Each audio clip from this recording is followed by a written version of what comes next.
বর্ধমান পৌরসভার ৫ নম্বর ওয়ার্ডে ভোটকে কেন্দ্র করে উত্তেজনার অভিযোগ উঠল কেন্দ্রীয় বাহিনীর বিরুদ্ধে। এই ঘটনায় স্বরূপ হলেন ওই ওয়ার্ডের কাউন্সিলর শেফালী বেগম। তিনি জানান, নির্বাচন কমিশনের নির্দিষ্ট গাইডলাইন মেনে ভোট কেন্দ্র থেকে ১০০ মিটার দূরে দলীয় কর্মীরা অবস্থান করছিলেন এবং ভোটারদের সহায়তার জন্য ক্যাম্প করে বসেছিলেন। কিন্তু অভিযোগ, সেই নিয়ম মেনেই কাজ করার পরেও কেন্দ্রীয় বাহিনী বারবার সেখানে গিয়ে কর্মীদের ওপর চড়াও হয়। শেফালী বেগমের দাবি, কোনো কারণ ছাড়াই দলীয় কর্মীদের মারধর করে সেখান থেকে তাড়িয়ে দেওয়া হয়। এই বিষয়ে নির্বাচন কমিশনকে জানানো হলেও এখনো পর্যন্ত কোনো সঠিক প্রতিক্রিয়া পাওয়া যায়নি বলে অভিযোগ করেন তিনি। তবে সমস্ত বিতর্কের মধ্যে দিয়েও তিনি জানান, সাধারণ মানুষ স্বতঃস্ফূর্তভাবে ভোট দিয়েছেন এবং ভোট প্রক্রিয়া শেষ পর্যন্ত শান্তিপূর্ণভাবে সম্পন্ন হয়েছে। শেষে তিনি বলেন, গণতন্ত্রে মানুষের মত প্রকাশের অধিকার সবচেয়ে বড়। কিছু বাধা আসলেও মানুষ নির্ভয়ে ভোট দিয়েছেন, সেটাই সবচেয়ে গুরুত্বপূর্ণ।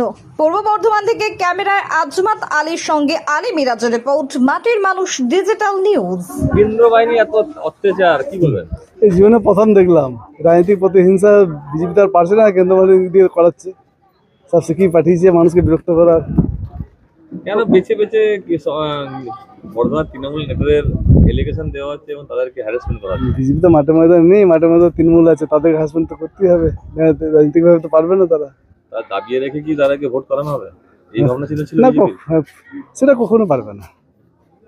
সাধারণ মানুষ যখন ভেবে নিজে একবার তৃণমূল মানুষকে ভোট দেবো, তৃণমূল মানুষ জিতবে, তারা কাউকে আটকাতে পারবে না। কতটা আশাবাদী? 100%।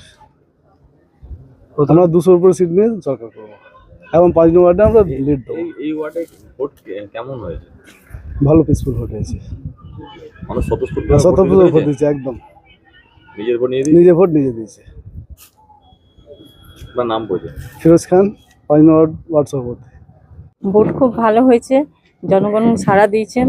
কিন্তু এই মানে আপনার নির্বাচন কমিশন আর পুলিশ সেন্টারে যে অত্যাচার, মানুষকে নানা রকমভাবে ভয় দেখাচ্ছে। মানে কারোর যদি মাথা ঘুরছে, প্রচুর লাইন পড়েছে, কেউ বসে যাচ্ছে, উঠে দাঁড়াচ্ছে, ওরা আবার চেক করছে তুমি দাওনি তো, এমনকি আঙুলগুলোকেও চেক করছে। মানে এত ভয় দেখাচ্ছে যাতে পাবলিক ভয় খেয়ে যেন উল্টো পাল্টা করে। এত ভয় কোনোদিন এরকম ভোট দেখিনি আমরা। তাতে কি আটকে রাখতে পারবে?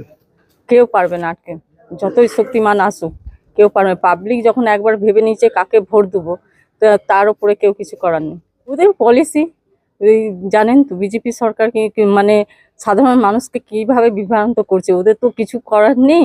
লাস্টে ওরা কি করব ভেবে পাচ্ছে না। এই জনসাধারণকে, নেতাগুলোকে রাতে উঠে আসছে, অত্যাচার করছে, বাড়ি বাড়ি যাচ্ছে, নানা রকম ভয় দেখাচ্ছে যাতে ওয়ার্ড ছেড়ে সব চলে যায়, এরকম ভয় দেখাচ্ছে। এতে কি বিজেপির লাভ হবে? কোনো লাভ হবে না, বরঞ্চ মানুষ আরো বিরক্ত হয়ে যাচ্ছে। উল্টো আরো ওরা বলছে বিজেপি যেন দ্বিতীয়বার না দেখতে পায়, একদম চলে যাক, যেন এ পারে এসছে ও পারে চলে যাক। এই পার্টে কি সারা কেমন পাচ্ছেন? খুবই ভালো। আপনারা জানেন 5 নম্বর ওয়ার্ডে কোনোদিন হারেনি, প্রথম থেকে জিতে এসছে, এবারও জিতবে। আপনার নাম? শেফালী বেগম, 5 নম্বর ওয়ার্ডে কাউন্সিলর।